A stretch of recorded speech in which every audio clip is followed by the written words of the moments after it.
Think. I doubt that. I got burns. A couple pretty good ones, too. My back, stomach from other fires. But you didn't get any from this fire. Why do you think that is?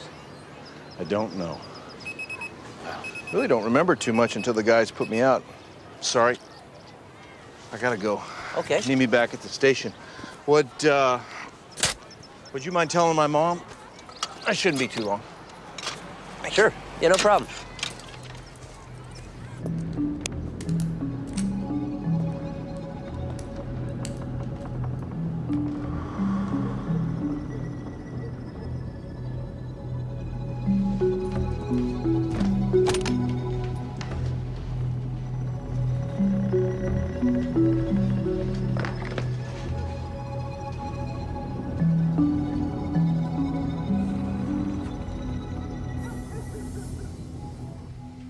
Roger painted it for me in the 6th grade.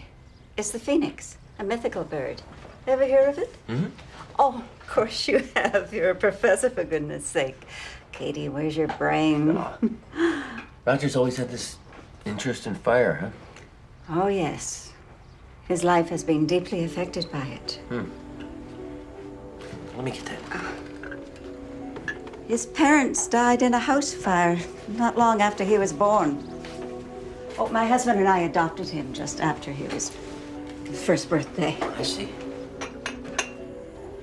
It's all his life, he's had an interest in fighting fires and protecting other families from the same fate. We used to take him to fire stations when he was a child. He'd want to stay for hours, learning everything he could. Said he was going to be the best fireman in the city. Well, it looks like he certainly achieved that. Yes, he has. The Phoenix. That's what he called himself.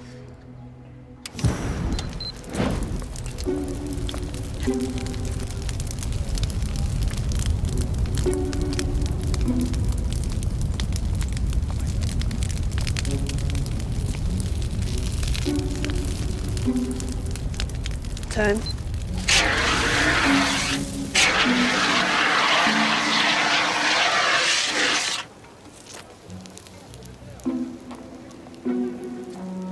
Completely toasted.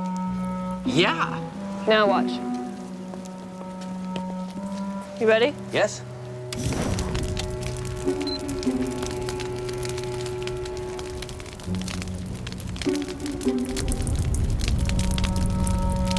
Time.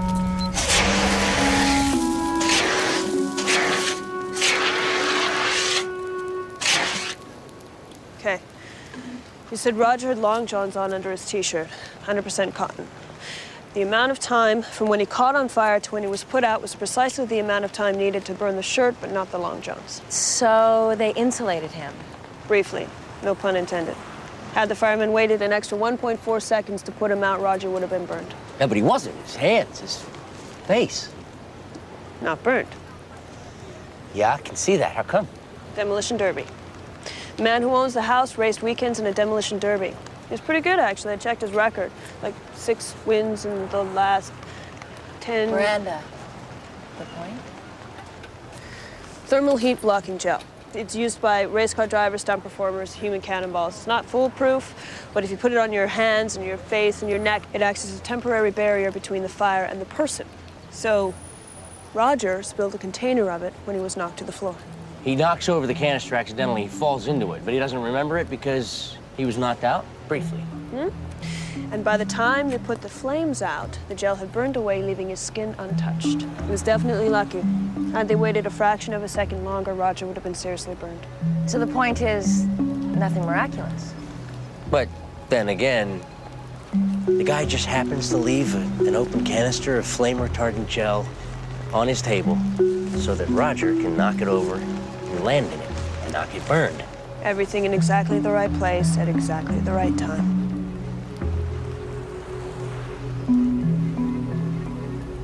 You know, I thought I might have felt something on my skin, but I wasn't sure. It all happened so fast, and I was kind of fuzzy after it blacked out. You may think you have an explanation for what happened, Professor, but if you ask me, I still think someone was watching out for him. Oh, Mom. Hey, Mom knows best. Can't argue with that. Anyway, I appreciate you coming out here to fill us in. Oh, look, it's Enid Davis. Well, it was the middle of the night. I was sound asleep. I'm a very heavy sleeper. And Bruce here just starts pawing at me like crazy and meowing. Well, like I've never heard. Is that the lady whose cat you pulled out of the deal? Yeah, that's her. That's when I smelled the gas and I just grabbed him and ran out. It's amazing because I almost lost him yesterday. Bruce got stuck in a pipe and a fireman rescued him. If he hadn't saved him, Bruce wouldn't have been here last night to save me. I would have died for sure. What do you know?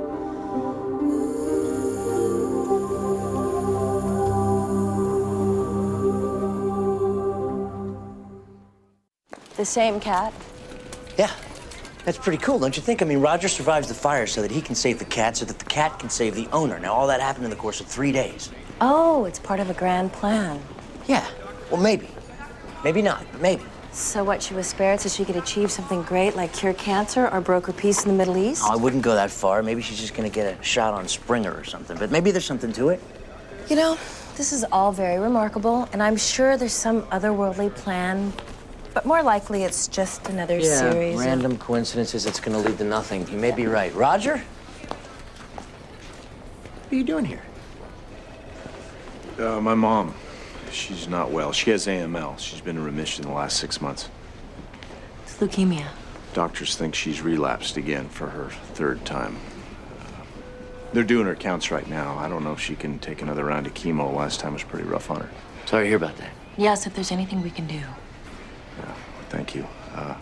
One step at a time, right? Well, I better go check on her, see how she's doing. It's nice to see you. Yeah, too.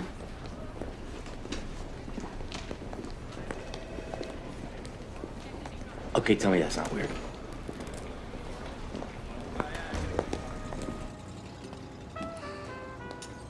Honey, could you bag this up for me, please? I got a cat at home loves Salisbury steak.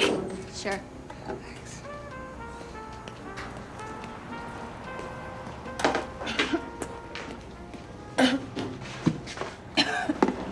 Are you all right? Oh my gosh, she's choking. Oh, I don't know what to do. Somebody help me. I've never helped anyone choking before. What are you doing?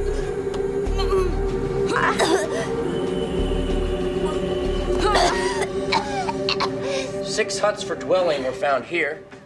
And this site was most likely a garbage dump. They found crudely fashioned weapons, flints, animal bones. This site provided a window into their daily world. Now, the reason this Ohala 2 site was so well preserved is that 20,000 years ago, the water level in the Sea of Galilee rose quickly, immersing the village. That was probably caused by a sudden climate change or an earthquake.